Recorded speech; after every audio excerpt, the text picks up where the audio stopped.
بسم اللہ والصلاۃ والسلام علی رسول اللہ۔ معزز سامعین، جو سانحہ مرید کے ہوا، انتہائی درندگی کا مظاہرہ کیا حکومت نے اور ظلم و ستم بربریت کی انتہا کر دی۔ یقین مانے دل جو ہے وہ خون کے آنسو رو رہا ہے کہ اہل سنت کے ساتھ اس طرح ظلم و ستم کیا گیا۔ انسانیت کا میں کہتا ہوں دردناک یہ سانحہ ہے کہ کچھ ایسے لوگ بھی ہیں جنہیں زندہ جلا دیا گیا۔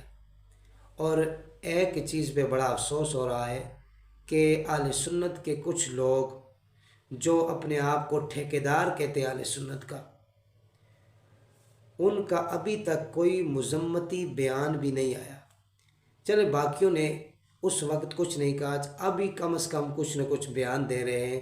حالانکہ چاہیے تو یہ تھا کہ سب متحد ہو جاتے اور کال دے دیتے اپنے مریدوں کو، اپنے چاہنے والوں کو، اور اسی جو احتجاجی ریلی تھی اسی کو نظام مصطفیٰ کی ریلی بنا دیتے اور اس پاکستان کے اندر تاکہ انقلاب برپا ہو جاتا۔ اور یہ مشکل نہیں ہے، اگر اہل سنت اکٹھے ہو جائیں، جتنی بھی تنظیمات ہیں یہ ساری اکٹھی ہو جائیں تو یہ چیز مشکل نہیں ہے۔ لیکن اصل چیز یہ ہے کہ ہم پارا پارا ہو چکے ہیں، علیحدہ علیحدہ اپنی اپنی تنظیمیں، اپنے اپنے معاملات، اس وجہ سے ہم جو ہے انقلاب اس طرح آ سکتا بھی نہیں ہے، ہر بندہ اپنی تنظیم لے کے، اور یہ کامیابی ہے بھی نہیں ہے۔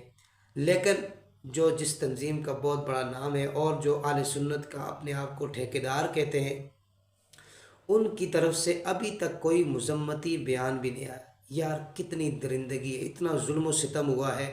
اگر آپ کے پیر کے حوالے سے کوئی بات کرتا تو آپ فوراً چڑھائی کرتے، اور آپ کے جو پالتو ہیں نا، پالتو کتے، یہ فوراً کچھ نہ کچھ بکواسات کرتے، آ کے ویڈیوز بناتے، ایک نہیں لاکھوں ویڈیوز آ جاتی۔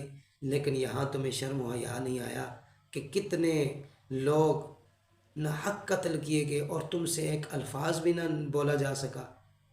اسی لیے ہم کہتے ہیں کہ یہ چندہ خور ہے اور یہ چندے کھانے والی تنظیم ہے۔ جب بھی حق کی بات آتی ہے تو ان کے منہ سے کوئی کلمہ نہیں نکلتا ہے، تو یہ کیا تبلیغ کریں گے؟ جو بندہ حق کی بات نہ کر سکے، میں سمجھتا ہوں اسے مر جانا چاہیے۔ اور یہ حکومت کے جو ہے نا آگے چمچے ہیں، ان کو پتہ ہے اگر ہم نے کوئی ایسی بات کی حکومت کے حوالے سے تو ہماری جو ہے نا نذرانے اور ہمارے سارے سسٹم جو ہے وہ سب بند ہو جائیں گے۔ بس اللہ تعالیٰ کی بارگاہ میں دعا کرتے کہ اللہ تعالیٰ اہل سنت و جماعت کو اتحاد عطا فرمائے اور متحد ہو کر غیر کا مقابلہ اور اس یزیدی حکومت کا مقابلہ کرنے کی توفیق نصیب فرمائے۔ اور جب متحد ہو جائیں گے تو میں سمجھتا ہوں انقلاب برپا ہو سکتا ہے۔ اللہ تعالیٰ کرم اور فضل فرمائے، اور جتنے بھی لوگ اس سانحے کے اندر شہید ہوئے اللہ تعالیٰ ان کی بخشش اور مغفرت فرمائے، اور لواحقین کو صبر جمیل اور اجر عظیم عطا فرمائے۔